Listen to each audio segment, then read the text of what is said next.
हमारे घर में कोई घटना होती है तो हम सबसे पहले किसको पकड़ेंगे? सबसे पहले तो चौकीदार को पकड़ेंगे ना, कि तुम कहां थे, क्यों ये घटना हो गई तुम्हारे रहते हुए, किस लिए तुमको रखा था। लेकिन यहां नहीं ऐसा हो रहा है।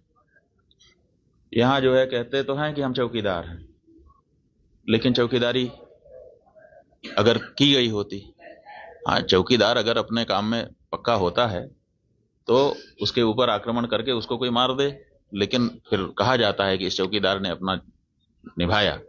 यहां तो कुछ पता ही नहीं है, कोई लड़ा ही नहीं उनसे, किसी ने उनको रोकने की कोशिश ही कहीं नहीं की। वो आए, घटना की, आराम से चले गए, कहीं पर उनको कोई बाधा नहीं है। कहाँ है चौकीदार? और चौकीदार के बारे में चर्चा ही नहीं हो रही है। अब कह रहे हैं हम उनको सबक सिखा देंगे, हम ये कर देंगे, हम वो कर देंगे।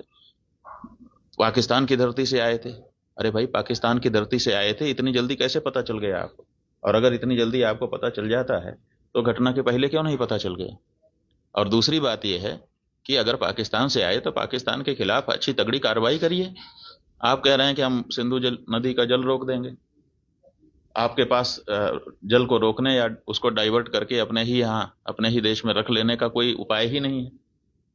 हमने विशेषज्ञों से पूछा कि अगर हम सिंधु नदी का जल पाकिस्तान में जाने से रोकना चाहते हैं तो हमारे पास क्या व्यवस्था है।